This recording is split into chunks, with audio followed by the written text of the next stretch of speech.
This woman loiters around the entrance like she's making up her mind to go inside, but she's far too keen-eyed to be a customer. You there, hello.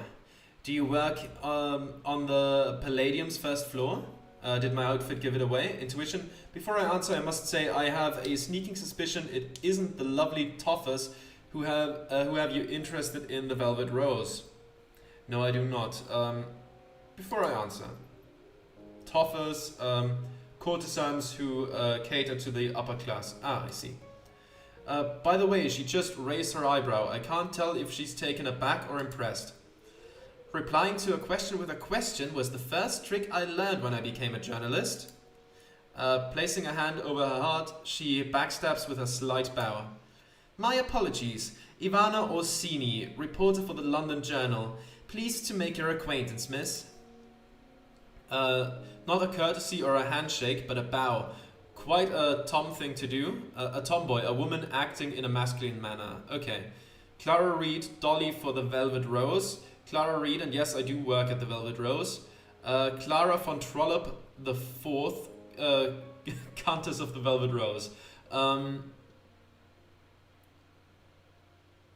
Let's go with the second one. Some black bile. Now that we've exchanged pleasantries, I'll tell you why I need to get inside the Velvet Rose. I'm here for an interview with Dr. Clancy Wainwright. This story will flip London on its head, but you keep that between us.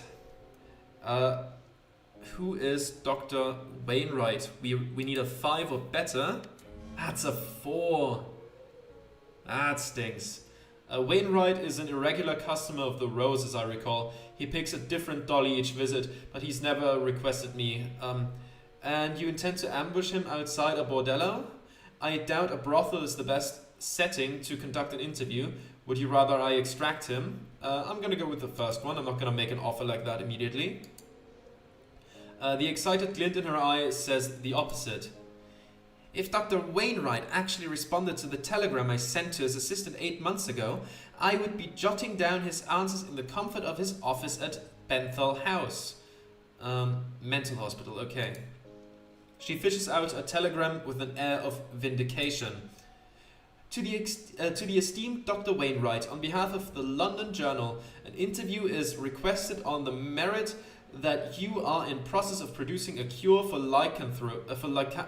lycanthropy. Please respond at your earliest convenience. It further lists her name, occupation, and where to reach her. No hint of insidiousness in the telegram's tone. It's quite upfront. Not another suppressant, but an honest-to-God cure. That would be the greatest medical breakthrough since Saturnus morphine, a German chemist who isolated morphine from opium. I don't know if that's fictional, if that's actual, if that's the actual inventor of opium. I don't know. So why isn't he shouting out his achievement from the rooftops? You suspect he's hiding something? You didn't hear it from me. However, there's reasonable excuse that can be made if someone on the board at Benthal House is forcing Wainwright to hold his tongue. To keep the hospital from gaining notoriety and royal funding, unlikely. I couldn't agree more. There's also the possibility that Wainwright is worried the drug club could retaliate. The drug club, slang for London's Wholesale Drug and Chemical Protection Society. Okay, we just need a 2. That's a 9, that works for me. Ooh, Judgment. This character has gained the polymath trait and will now be able to select dialogue options that require this trait. An awakening and enlightenment to who you are, who you wish to be. Okay. Oh, really? Do tell. Discount the price of moon cream while setting his cure at an exorbitant price, then offer him a cut generous enough to sign his soul for. It's not as if he can refuse. Moon cream, I assume, is a prohibitively expensive topical cream that slows or reduces but does not remove the effects of lycanthropy, despite what his conscience might wish of him. I know split-second business acumen is vital in tricking. Okay, but I bet good coin you were an industrialist in a past life, Clara. Had I been born a man, or wealthy for that matter, I think perhaps my life would have gone quite differently. I was only theorizing what they would have done. I have no desire to align myself with those morally bankrupt louts. Gonna go with the second one. Any road, you're a smart cookie. So how's about helping me get inside the Velvet Rose? Just mark the window of Dr. Wainwright's room with this chalk. Then flick the snip so I can shimmy it open from the window ledge. If she confronts Dr. Wainwright in the room where he's to be entertained, he'll have a hard time weaseling out of the interview.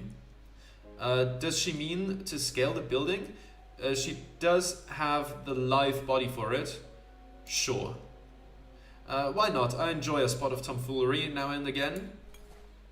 Oh, Clara, you're the most dashing lady of the night I've ever met. And believe you me, I've met more than my fair share. Okay. Chalk added to inventory. She tucks a stick of chalk into my front pocket.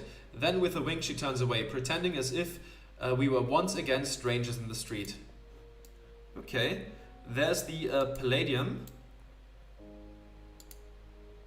Oh, right, enter Palladium. Let's take a look inside. You know what, why not? Let's approach it differently this time. Home to one of London's most discreet clubs of leisure, as well as an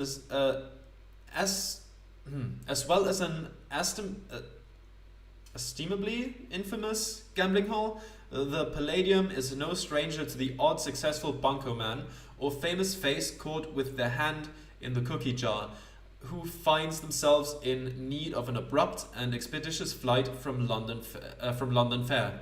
You find yourself among the complement of genteel folk who keep the rows running, and as ever, you are deeply grateful that your co-workers extend their discretionary skills to you. It wouldn't do to have a sometimes paramour or an errant debtor catch word of your departure. Okay, let's take a look at the coat check. A wide range of frocks, tails and greatcoats. Some in better conditions, others that seem to never get off the rack. A good representation of the Palladium's clientele. There's a commode. Let's go there first, since we're right there. I mean, by the saints, there's a £1 note inside the bowl. It's desperate times, but I'm not that desperate. Okay, fair enough. Yeah, honestly, if like €1 for that matter would fall into a toilet bowl, I probably wouldn't fish it out either. A faro dealer, a baccarat dealer, a whist dealer, a statue. Let's take a look at the statue first. Lady Luck towers over the tables, blessing or cursing the gamblers without restraint. What is faro? I don't know those games, to be honest. Impartiality towards players is a dealer's foremost virtue. Something bias-free automatons excel at. The game here is Faro, first made popular in France.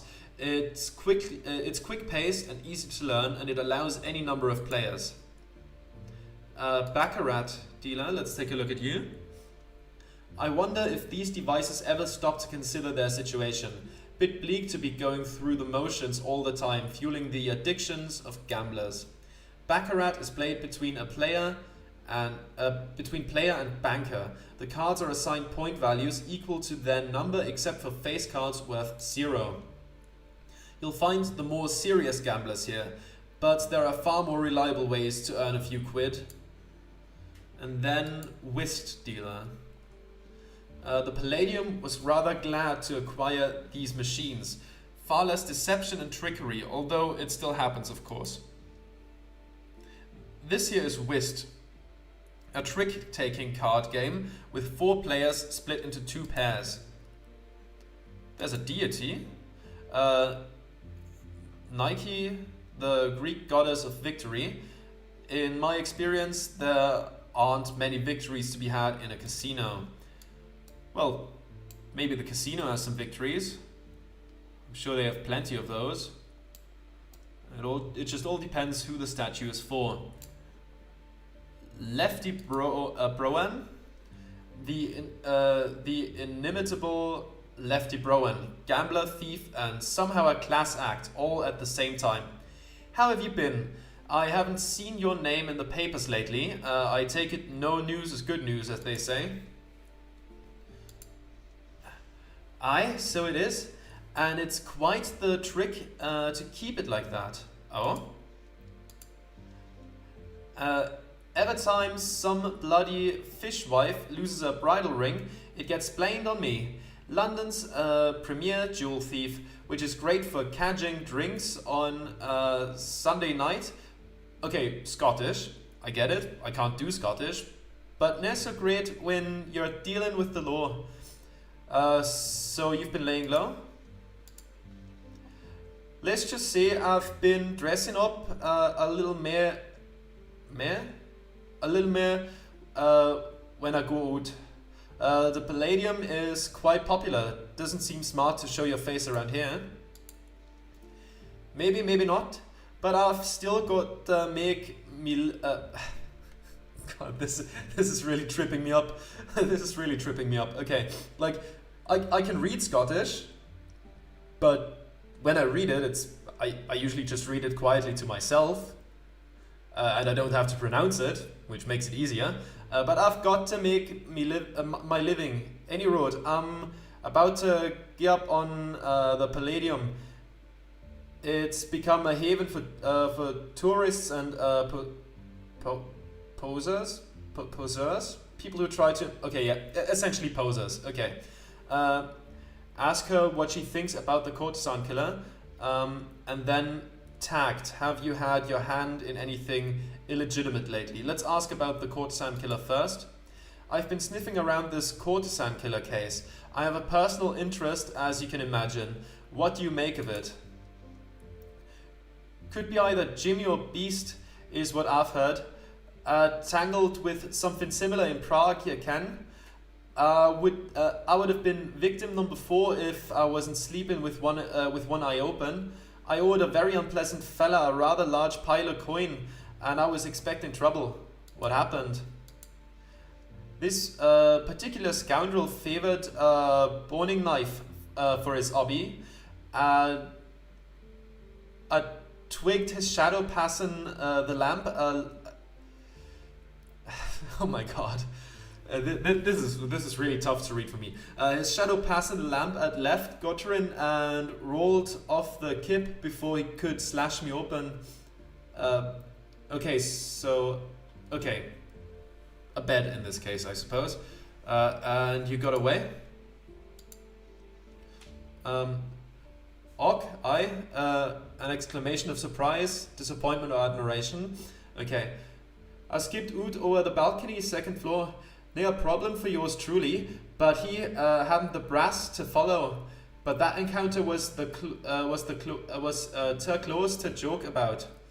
Was the killer captured? All I can say to that is, neighbor me. I hopped a tram steamer that very night. Freight train, okay. Ask for help. Think you'd like to pitch in and help me nab this maniac? If we wait for Scotland Yard, there won't be a Londoner left safe from here to Braxton County. Nay tar, my dear. The one time was close enough as close as I ever want to get to being mutton. Best of luck though. Love to see your name in the headlines for that. Worth a try, but Lefty's not known to get mixed up in trouble that she didn't start herself. I mean, let's try it. We need an 8, maybe. It's a 52% chance. Ah, there's the minus 100 again. Have you had your hand in anything illegitimate lately? She raises one hand as if swearing an oath. I'm as pure and innocent as a babe swaddling claws. At least as far as the blue bottles can. As far as the police know. Okay, naturally. And they don't can too much. Let's go with intuition on that one. Well, Boot, yeah, trade then. Are you and Beatrix still button heads over the title of finest dolly mob in all of London? I'd hardly call it a contest, least of which when poor Bee's fallen so far behind. Yeah. Meow. Well, I suppose she's still got a few years to catch up. Let's say goodbye. I'm glad I ran into you, Lefty. Take care of yourself. That's one thing you can always count on, lass. Bye now. God, the dialects oftentimes... Oof. The dialects in this game, they mess me up, dude. They mess me up real good. Okay, let's talk to... well, let's look at the police gazette first. But first I'm gonna need some water.